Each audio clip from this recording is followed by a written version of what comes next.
This billboard behind us every single day. It's essentially a call for justice for 11 different victims. Well, their families say their loved ones' cases have been neglected, ignored, or poorly prosecuted. Fox 17 News' Dennis Ferrier explains in tonight's fight for justice. Authorities say suicide. The family says murder. The strange, troubling death of Aaron Key. Lisa Key has a collection of items connected to her late son, Aaron. They are not the warm and fuzzy kind. This is the part that was around the beam that's in the photos. A piece of rope that authorities claim he hung himself with. Blood. His bloody hat from the scene of his death. She does not keep these things for sentimental reasons. She keeps them for evidence. Because she doesn't believe District Attorney Bryant Dunaway's version of what happened. She believes her son was murdered. We begin with her last conversation with Aaron. He said, Mom, I believe I've got into something I can't get out of. Now, I said, son, just pack your stuff and leave. He said, they won't let me. Something happened. The law enforcement theory from D.A. Dunaway and the Overton County Sheriff's Department is that Key hung himself in this storage shed on Turkeytown Road in Pelham, Overton County. The first problem with that theory is if he hung himself, what happened to his face? I'd seen him on the embalming room table. I didn't even recognize him. The damage was just incredible. He had a cut that run from here down to his eyelid, past the corner of his right eye. This meat just folded down over his cheek. Several people lived in this house at the time of the death. The 911 call mentions a big fight. They're fighting. How many people are fighting? There's 5 people in there. And people leaving the scene before police arrived. They're all on meth and stuff, and they've been fighting for the past week out here. Key did not have any meth in his system. And what about the damage to his face? They said 2-week-old puppies caused blunt force mass trauma to the side of his face. Just take a look at the death scene. The rope is tied from a beam near the top of the shed. How did Aaron Key get up there? Aaron's right wrist was broke. I mean, the pole, 16 feet high, reach out 4.5 feet.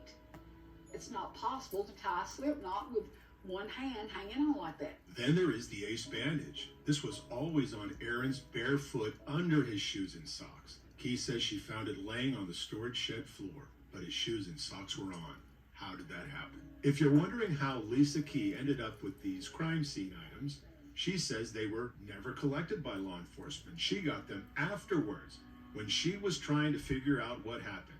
She said she will never forget walking into the house on Turkeytown Road. The bleach smell in the house was so bad I had to walk back out. The medical examiner determined the cause of death was hanging. He notes unusual patterns of abrasions, contusions, and lacerations of the eyelids, but attributes them to the small dogs on the scene. As far as the hanging, he notes no hemorrhages or injuries in the neck structure. The hyoid bone, often broken during hanging, shows no surrounding soft tissue damage. This was a big man, 6'5", 240, allegedly found on the floor of the shed, the rope severed. How did he have no neck injuries? We asked nationally known Detective Sheila Wysocki and her team to look at the autopsy report. First, she wonders how he was even able to hang himself. Why is there not a stool, ladder, or chair in the pictures that show he jumped off something? It's called means, opportunity. And then there is the autopsy report and the mild neck injuries. He is 200 and let's say 50 pounds, big guy. The gravity of hanging yourself would have done so much damage. Wysocki also has question about the damage to Key's face. They should have checked the puppies and taken pictures of the blood on the puppies. They should have checked him for puppy saliva. If they did the damage on his eyes, there would have been evidence. Lisa Key says she is not a mother in denial. She is a mother seeking justice. And just too many things don't add up. I believe that they just assume everybody's undereducated, afraid, and won't say nothing. I just wasn't built to do that. You're a mother from the time they get here to the grave. D.A. Bryant Dunaway responds, quote, The autopsy performed by the medical examiner determined that the cause of death of Mr. Aaron Key was hanging and that his manner of death was suicide. The investigation does not indicate otherwise. Your story is subjecting a grieving mother to more stress. I wish you were interested in reporting the truth. I don't have this trouble with other reporters. Unquote. I'm Dennis Ferrier, Fox 17 News, your Code Red station.